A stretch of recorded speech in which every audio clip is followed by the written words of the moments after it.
Rahim, au nom de Dieu, le tout miséricordieux, le très miséricordieux, le tout rayonnant, très rayonnant, d'amour, de clémence et de compassion pour ses créatures. Que la paix et le salut soient sur son messager, le prophète Mohammed, ainsi que sur sa famille et ses compagnons.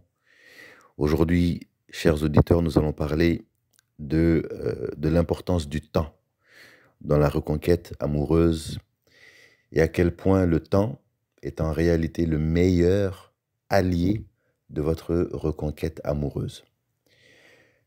Le temps est un allié, il n'est pas un ennemi dans la reconquête amoureuse. Au contraire, vous avez besoin du temps pour rebâtir, pour reconstruire, pour donner un espace de création, un espace propice à une nouvelle aventure, à une nouvelle relation.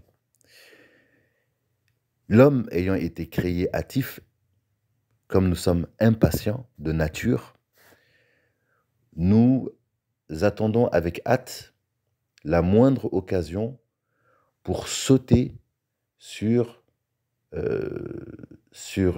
notre ex, avec l'espoir donc de retourner dans le passé.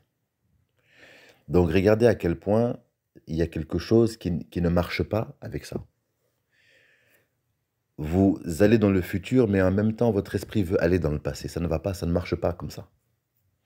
Et c'est là le problème, souvent, dans les reconquêtes, c'est que lorsqu'on fait des petits efforts, et qu'on a de petits résultats, on veut tout de suite retrouver la relation qu'on a laissée derrière. Alors que, et ça, je le dis, mais ça fait mal au cœur, je l'entends, mais il faut l'admettre. D'ailleurs, même le fait de l'admettre est un pas dans la reconquête.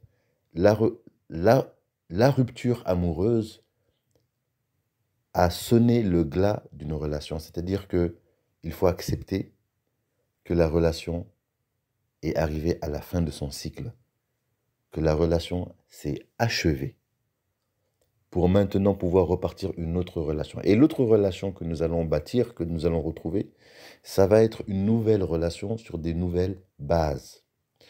Mais si on saute les étapes, c'est parce qu'en réalité, dans notre inconscient, on veut retourner dans le passé. Et retourner dans le passé, c'est impossible. Voilà, on ne peut que aller de l'avant. Donc il y a quelque chose de contre-nature dans le fait de vouloir retourner dans le passé. Et souvent dans la précipitation, c'est ce que notre inconscient veut retrouver. Donc ce n'est pas possible de retourner dans le passé, il faut plutôt préparer le futur. Et dans la reconquête amoureuse, donc chaque chose a sa place. Il faut insuffler une nouvelle énergie pour le futur, il faut mettre de nouvelles choses en place, il faut se renouveler, apporter même des choses nouvelles qui n'existaient pas avant. Voilà, mais si on se précipite, donc il va y avoir problème.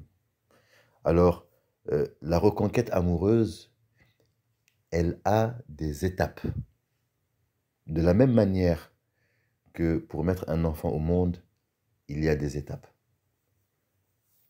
De l'ovule fécondé par le spermatozoïde qui donne, voilà, donc, qui donne le fœtus, et ensuite ça grandit tranquillement jusqu'à donner un bébé qui vient au monde, et ensuite qui passe par l'état de nourrisson, à enfant, à adolescent, à adulte, à vieillard. Si vous regardez le monde autour de vous, vous allez voir que chaque chose a des étapes. Donc, comprenez que le temps fait aussi son travail. Le temps fait aussi son travail. Et il faut laisser au temps le temps de faire son travail. Et dans la reconquête amoureuse, chaque étape doit être pleinement vécue. Vous voyez? Donc, il y a, après je pourrais les détailler dans une autre audio, mais on pourrait diviser les étapes en 9. Voilà, parce que ceux qui connaissent un peu la numérologie savent que le 9, quand on passe du 0 à 9, le 9 c'est la fin d'un cycle. Voilà, donc la reconquête amoureuse étant elle-même un cycle en soi, elle a 9 étapes.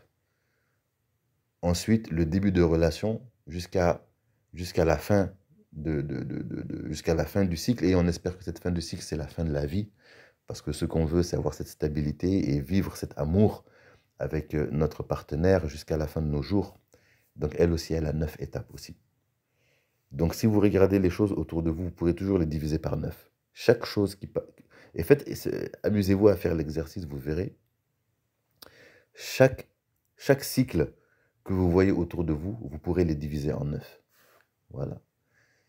Et la numérologie donne ceci de très intéressant, c'est qu'on voit dans la création beaucoup de signes et une sorte d'harmonie mathématique qui est extraordinaire.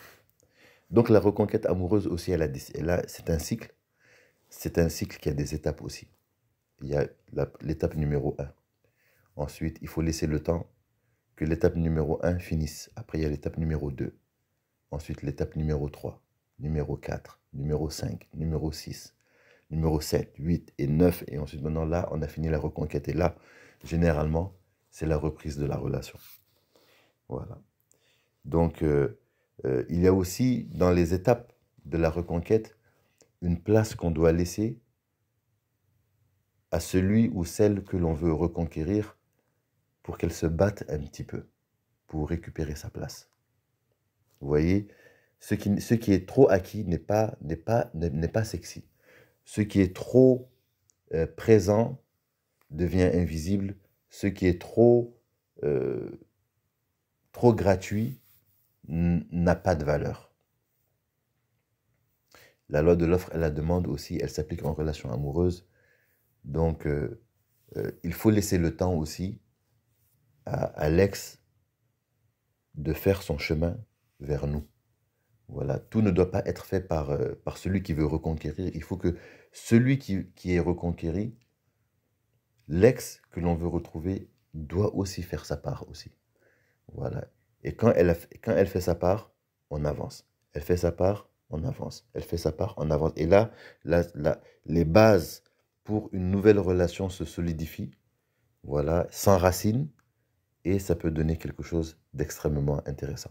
Voilà, donc pour résumer cette audio, pardon, je dirais que le temps est un allié, il faut apprivoiser le temps, il faut le domestiquer pour la reconquête amoureuse, c'est votre meilleur allié. Voilà, merci beaucoup, passez une excellente soirée. Si vous voulez une consultation, donc le lien est en description. Voilà, donc ça fera plaisir et je vous souhaite une très bonne journée.